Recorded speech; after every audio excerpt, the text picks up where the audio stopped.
Hello, my name is Saloon and this is episode 4 of my Zero to Hero series as a Blood DK.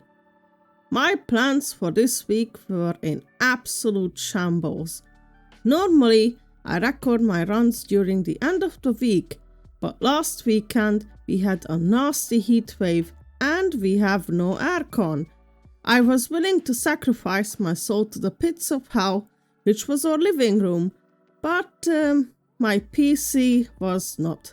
WoW in itself did not overheat my CPU, but as soon as I tried recording, it shut down because it was overheating. So I had only time for 4 dungeons last reset, but don't worry, these dungeons still provided some content for us, so let's dive in. Last time I got to 659 item level and hit Keystone Master with 2039 rating. This was recorded during the first week of the new disc belt, so I got that first. I was using charged bolts as it was pre-nerf. My original plan was to tackle plus 10s this week, but when I was recording, the only dungeons available were all these 3k rating weekly keys, and I said, hell nah. After what happened 2 weeks ago with that toxic monk, I refuse to join anyone's key who claims to be 3k or higher because they are either looking for a carry or they won't take the key seriously and troll. So, for now, the first key was Floodgate 9. And I'll just let this speak for itself.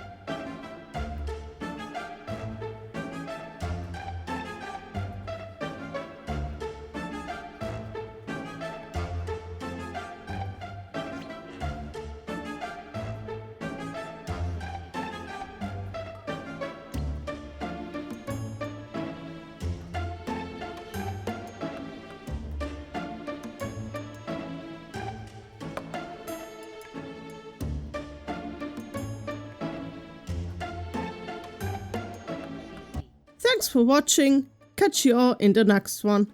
Bye bye. I'm just kidding, of course, but yeah, this escalated quickly, didn't it? I have no idea if this was on me or not. I used most of my cooldowns, even health potion, but it wasn't enough. I did 4.2 million healing, which is the biggest number I produced so far. From my perspective, the biggest issue was that we didn't kill a single mob. Not one. We had 2 lost classes, neither of them pressed their button. We had no deaths until I bit the dust, so I'm not sure why the damage was so low apart from the DK, who instantly left after this pull.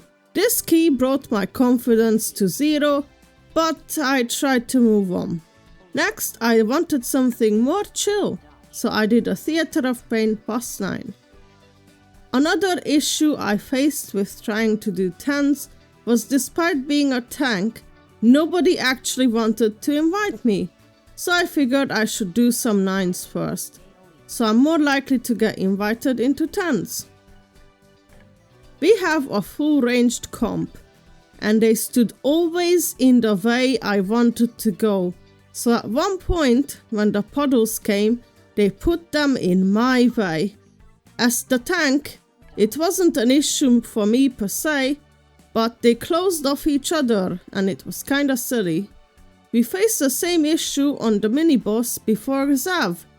If you get the spinny blade mini-boss, just stand on your tank and move together. It would make this so much easier. I was aiming to go from star to star to get the blades into one spot, but nobody stacked with me so it became a mess. Before Gourd Chop, I tap targeted the ad before Gourd Chop by accident, so I pulled those together with the gas bag, which was not my intention, as I like to pull those into Gourd Chop. Would have been especially beneficial for the Hunter. Also, this time I managed to escape Gourd Chop's hooks, so I did improve on that front at least. Oh, I almost forgot to mention. You may have noticed a new V-core on my screen. Well, I have to come clean about something. This entire time I never once pressed the on-use effect on my priority trinket. You serious? I honestly thought you can just force the choice between crit and magic absorb, otherwise it just changes passively. Thankfully, my boy Kusi Slayer, the goat of Zero to Heroes, enlightened my peanut brain and gave me a V-core for it. I do forget sometimes the keybind for it, so you might see me click it when I'm flustered, but I've been trying to sensibly listen to this V-core. So once again, thank you Kusi for your help.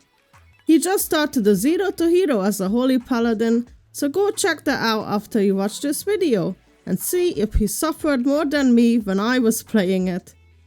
Kotharok is the easiest boss to tank in theater. You can just stand still and never move, as the orbs only tickle you as a tank, and for the frontal I use anti-magic shell. I only move for the ghost stacking. On the last boss, I feel like I messed up a little bit with the positioning, as the ghost spawned literally where the boss stood, and two ranged got hit by the beam, although to be fair, the overlap claims victims quite often no matter where the boss is. We still timed that dungeon, and that's all what matters. Up next was Workshop +9. On the first boss, as we're about to finish, the monk asked rightfully, why didn't we lost? And our hunter's action spoke louder than 1,000 words by pressing it immediately when the boss is on 10% health. I guess the hunter brain memes exist for a reason, huh? Then we have a Russian in our midst. For my non-European viewers, that is a joke about Russian players, which isn't really a meme at this point, it's a fact.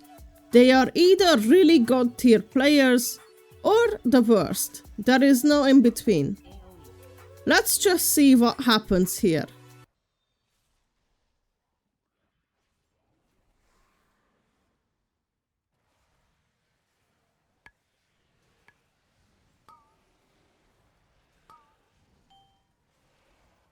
Why is everyone dying? What is going on? Oh my god, I've been bopped!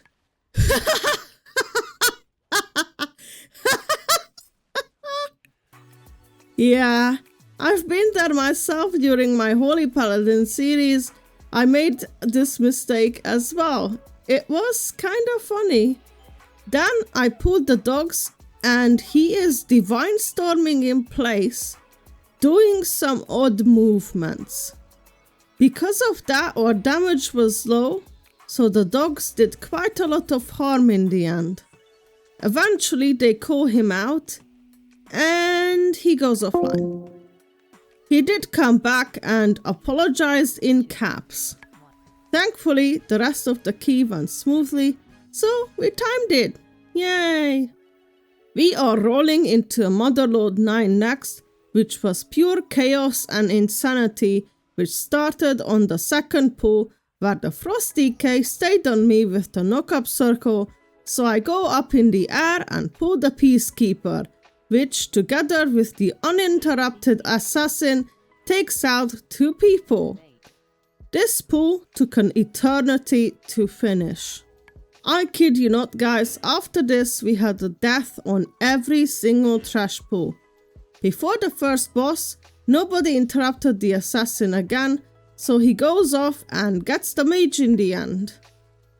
After the first boss, I pull the extractor pack back, so we have space to dodge the circles, but somehow we had still 2 deaths from it.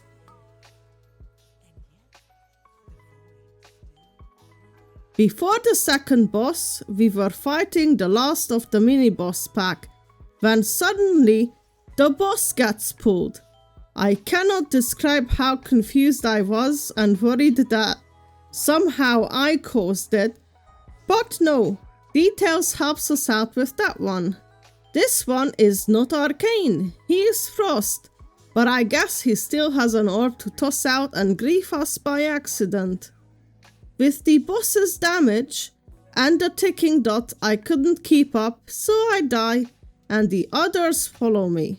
22 deaths later, we arrived at the last boss with 7 minutes left. Can you believe it? Neither can I. We added one more death to the counter for good measure during the fight, cause why not, right? At this point, it's a drop in the ocean. I once again missed 0.5%, so we went back to kill a bomb, thus actually timing this key. All thanks to this Frosty K, who was on his own by the way, so no idea why, but big respect to him for staying and helping us get through this in time. The last key I was able to do was Rookery 8. After the first boss, the healer hits me with the tank. And I thought, oh, here we go. What did I get blamed for now? But thankfully, nothing. He just wanted to let me know he needs to go AFK. So then we just had to sit there, twiddle our thumbs a little bit. Can't even really enjoy the scenery here. And then 2 minutes later, he came back saying that their child started crying, which is fair enough. Real life comes always first, even if it's in an unfortunate moment. This reminds me, when I was a bit younger in my early 20s, when I wanted to dip from a pug raid or a dungeon early, I would always say, I'm sorry guys, my child is feeling ill, I need to go. Which was a terrible lie, but I felt bad about just leaving for no good reason. So this was my go-to fake reason. I know it was bad, don't judge me too harshly. This makes me want to ask you guys a question. Tell me in the comments, what was the weirdest reason you ever gave to leave a raid or a dungeon early? I would love to know. Anyway, nothing else really happened in this key. It went very smoothly and only had 2 deaths, so yeah. Unfortunately, this is all I had time for. The vault rewarded me accordingly because it offered me 2 trinkets and one of the worst wrists in the game, so suck at it is. Despite the weather ruining everything, I still made a little bit of progress. Thanks to some crafted items and upgrading some gear, I'm at 666 item level and reached a score of 2168. Next week, I really want to finally try to time some temps, so I hope the weather won't screw me over again. I thank you all very much for watching. Subscribe if you enjoyed this video, and I'll catch you all next time. Bye bye!